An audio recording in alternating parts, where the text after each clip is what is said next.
Sa mga babae nga gustong dali makakwarta, gustong dali musikat gamit ang social media, sure na jud mo sa inyong nahimong desisyon sa kinabuhi. Nga gihimo ninyong puhunan ang inyong lawas sa panginabuhi, hinay-hinay lang mo. Ayaw taon mo pagpatuyang sa inyong gibati. Wala raman jud unta taana kung mausa jud na inyong diskarte sa kinabuhi. Pero mga te, nasaag mo. Wala na mamao. Dili na mao.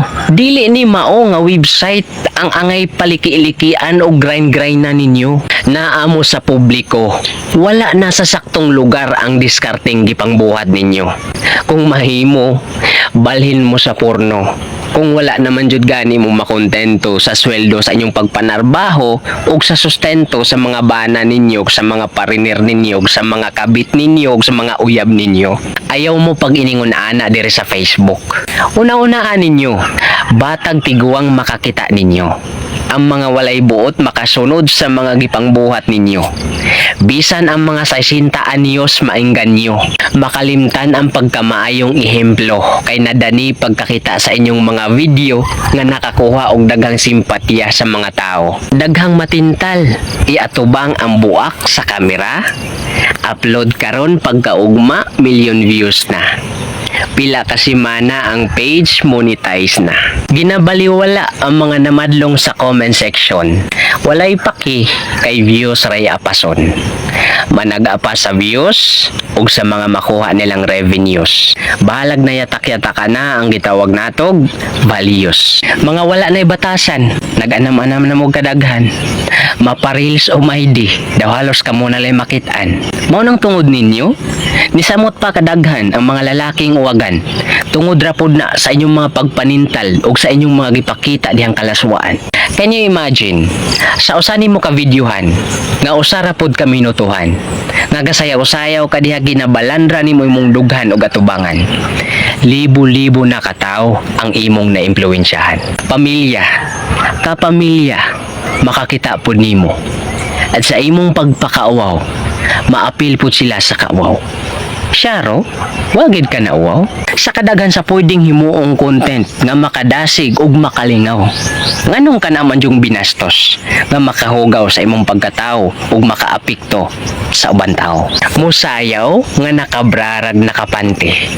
Gihimo ninyong bar ang Facebook mga te. Usahay pa dili magpanti. Tuyoon jud og palakra ang liki gamit ang nipis nga skinny. Tuyoon jud nga dili magbra. Magsulob lang og nipis nga blouse para ang atngal mulakra. Hastang pagangilad buhata. Dasig pa kay mo kay daghan kayong gasuporta sa inyo ha. Natural, tanang uwagon pag makakita, i-follow jud ka. Kay lagi daghan mga uwagon ang followers o viewers, dali ra mo saka. Advantage para sa imuha, pero disadvantage para sa mga bata nga nakakita. Disadvantage para sa mga lalaking limpyo pagunahuna nga nahugawan tungod sa ilang nakita. Daghan na gani kay kabuang dinhi sa social media. Gidugang pa na ninyo inyong pagkawalay delikadesa. Naturingan mong hamtong nagpanghuna-huna pero ang inyong mga batasan labaw pag mga bata. Gamita sad ka na ninyong tarong ang inyong huna-una. Ayaw na ninyo gamita sa inyong pansariling interes ra. Kay baw mong daghang nagtanaw aning social media. Mga batang dili pa gani halos ka maumubasa ga Facebook na. Ang makita sa dagko, makita po nila. And dali ra kay ma-program sa ilang utok kung sa ilang madungog ug makita. Kaya na sa inyong konsensya. Ikaw kung naapa ka sa tarong nga panguna-una, karon pa lang daan pag-una-una na. Kung angay pa ba ng padayuno ng buhata, usba ang pamaagi sa pagpangwarta. Ayaw ng buhat nga pati pamilya ag kapamilya, mawawan pa. Mga anak posibleng makasunod pa. Magtuyo lang jud kag panganak para pasundo nimo sa imong mga malawaayon nga buhat. Sayop jud na siya. Undangin ang buhata.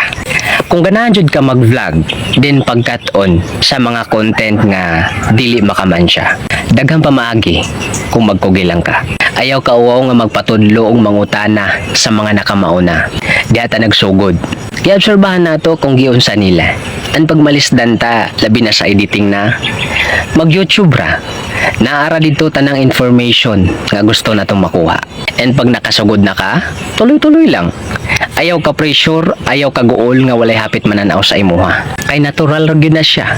Tanang nagsugod ra jud na sa kitarang usa. And always remember, ayaw pagsulod og vlog kung ang giapas nimo kwarta-kwarta ra. Kay ang mahitabo, dali ra kay kang maluya. Dali ra kay kang mawad-an og gana. Ug hantod nga muundang ka, kay napula na, kay wala jud ka kwarta. So start vlogging with passion. Kanang kinasing-kasing, dili kay utok ray gamiton. Dapat na kay mayong purpose, na kay mayong intention. Magpakatawa ba ka sa mga taong magulanon? Magdasig ug magmotivate ba ka sa mga tao nga nawad-an og paglaom? Manudlo ba ka ug magiya sa mga tao nga wala pa kay bawo kung unsay mga angay nilang buhaton? And so on, as long as maayo imong tumong.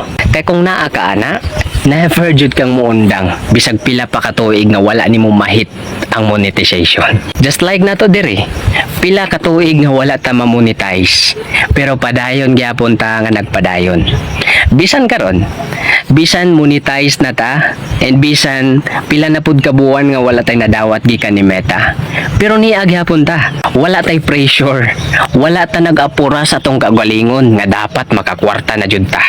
Kay for me, dili na mo itong main purpose nganong naata diri. Dili na mo itong main happiness kung anong gapadayon ta ani. Dasig rata matag adlaw. Bisan og mo views lang tag 1k. Kaysa 1k na ay mga 10 to 50 peoples nga mag thank you. Kay naa daw sila nakatunan sa ato ang video. Diha ta mas nalipay. Diha ta mas ni padayon. Human na ta. Pero ayaw kalimot ha kung unsay angay nimong undangon.